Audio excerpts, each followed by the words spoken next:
रवि एक साधारण नौकरी पेशा युवक था।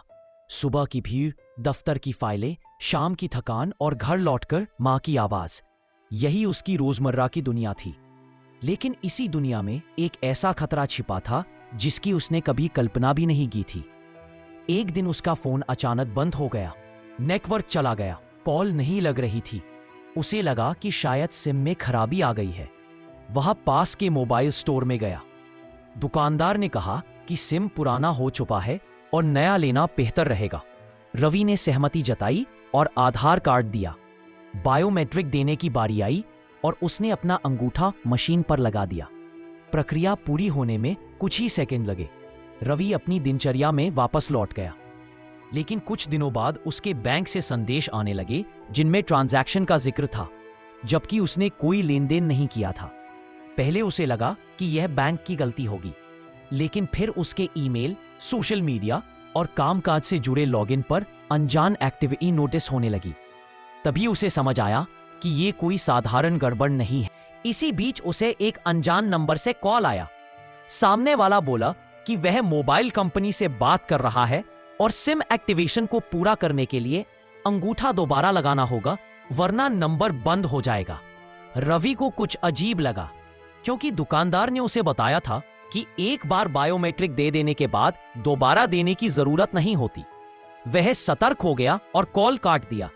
उसी शाम उसने खबरों में देखा कि जालसाजों का एक गिरोह लोगों से आधार आधारित सिम एक्टिवेशन के नाम पर दोबारा बायोमेट्रिक ले रहा है। उनका लक्ष्य था आधार लिंक्ड बैंक खातों और डिजिटल वॉलेट्स तक पहुंच बनाना। खबर में साफ बताया गया था कि सिम खरीदते समय केवल एक बार ही अंगूठा लगता है, उसके बाद कोई भी कंपनी दोबारा बायोमेट्रिक नहीं मांगती। तभी रवि को समझ आ गया कॉल करने वाले कौन थे। लेकिन यह कहानी यही खत्म नहीं होती, असली खेल अभी शुरू होना था। रवि ने अपने अनुभव की जांच करना शुरू किया।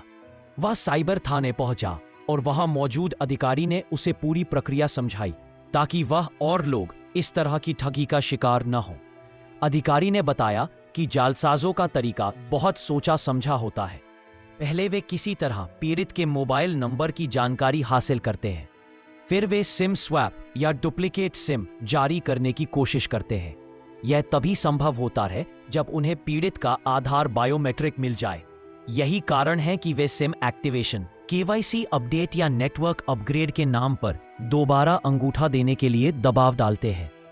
उन्होंने बताया कि आधार आधारित बायोमेट्रिक आज कई सेवाओं में जुड़ा हुआ है।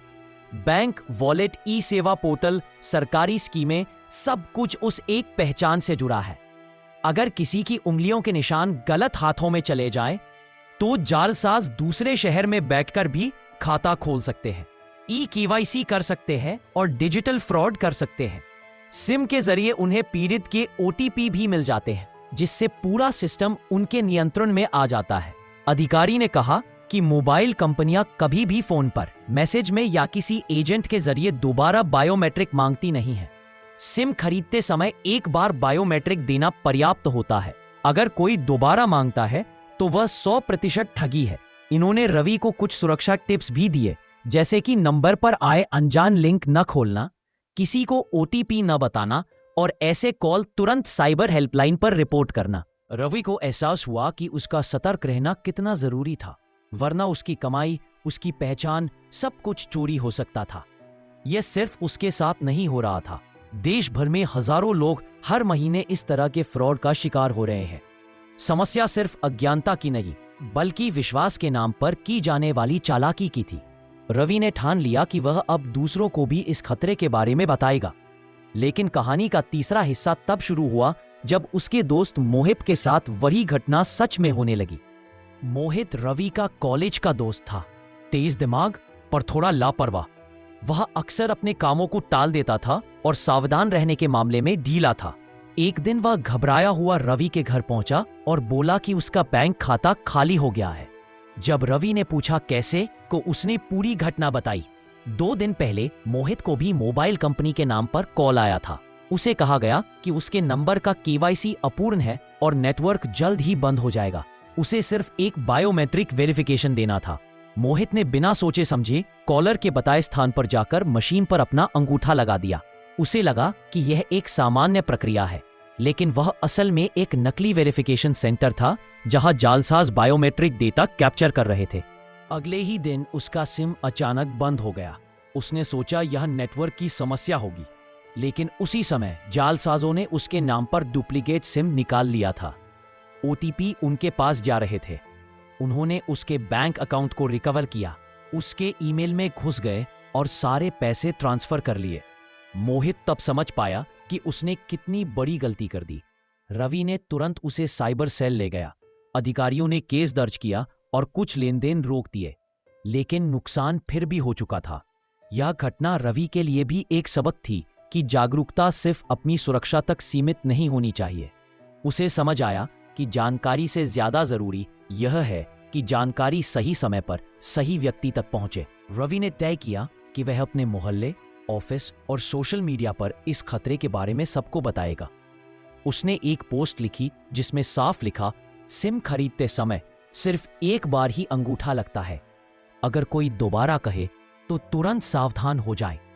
ये ठगी का साफ संकेत है। धीरे धीरे उसकी चेतावनी वायरल हुई और कई लोग समय रहते बच गए। रवि यह देखकर संतुष्ट था कि उसकी छोटी सी कोशिश ने कई लोगों को नुकसान से बचा लिया। कहानी सिर्फ रवि और मोहित की नहीं है, यह हम सब की है, क्योंकि डिजिटल दुनिया में समझदारी ही सबसे बड़ा हथियार है।